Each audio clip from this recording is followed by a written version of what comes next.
Ward क्रमांक 4 की जनता जिंदाबाद जिंदाबाद जिंदाबाद। संतोष सिंह यादव जिंदाबाद जिंदाबाद जिंदाबाद। अब की मोहर कहाँ लगेगा? हाथ चक्की निशान पर। वार्ड क्रम संख्या 4 से जिला पंचायत पन्ना से सदस्य पद हेतु कर्मठ विकासशील लोकप्रिय एवं योग्य प्रत्याशी स्वर्गीय श्री भग्गी पहलवान जी के नाती संतोष सिंह यादव ट्रैक्टर वाले का प्यारा चुनाव चिन्ह है हाथ चक्की। तो याद रखे भाइयों, पोलिंग बूथ पे जाना है तो हाथ चक्की पर मोहर लगाकर संतोष सिंह यादव को अपना जिला पंचायत बनाना है। अपने जिला पंचायत क्षेत्र पन्ना में विकास की गंगा बहाना है।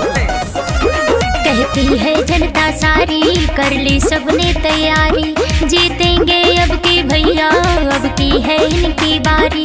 कहती है जनता सारी, कर ली सबने तैयारी, जीतेंगे अब की भैया, अब की है इनकी बारी। जिला पंचायत पन्ना से बनाएंगे, संतोष सिंह यादव को जिताएंगे। हाथ चक्की पे हम मोहर लगाएंगे, संतोष सिंह यादव को जिताएंगे।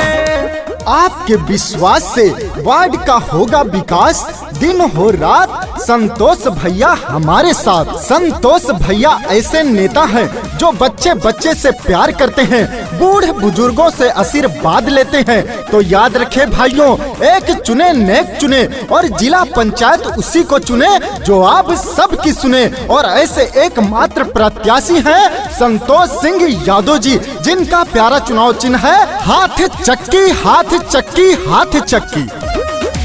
दुखिया गरीबों का साथ ये निभाएंगे, शौचालय पेंशन आवास भी दिलाएंगे, शौचालय पेंशन आवास भी दिलाएंगे। हाँ, दुखिया गरीबों का साथ ये निभाते हैं, सीधा स्वभाव इनका सबके मन को भाते हैं। गांव गांव में गली गली में गूंजे यही नारा, संतोष सिंह यादव बने जिला पंचायत हमारा। हाँ, जाति पाति वाला भेदभाव सब मिटाएंगे, हाथ चक्की पे हम मोहर लगाएंगे, संतोष सिंह यादव को जिताएंगे, जिला पंचायत पन्ना से बनाएंगे।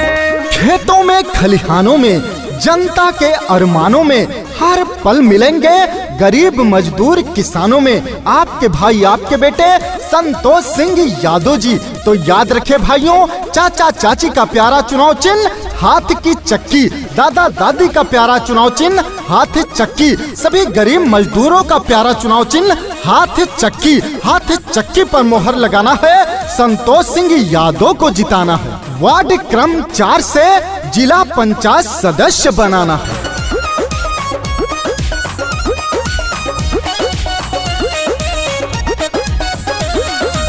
जीतेंगे भैया तो लाएंगे विकास हो, पूरी करेंगे सारी जनता की आस हो, पूरी करेंगे सारी जनता की आस हो। हाँ, जीतेंगे भैया तो लाएंगे विकास हो, पूरी करेंगे सारी जनता का आस हो।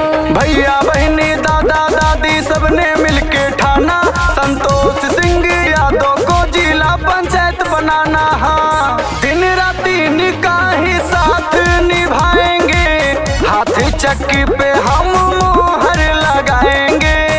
गरीबों को दिल में बसाने वाले, सबका दुख दर्द समझने वाले आपके भाई आपके बेटे जिला पंचायत सदस्य पद के उम्मीदवार संतोष सिंह यादव जी का वादा है कि जब मैं जिला पंचायत बनूंगा तो अपने क्षेत्र में सरकार द्वारा चलाई गई सभी योजनाओं को लाने का काम करूंगा, हर घर तक पहुंचाने का काम करूंगा।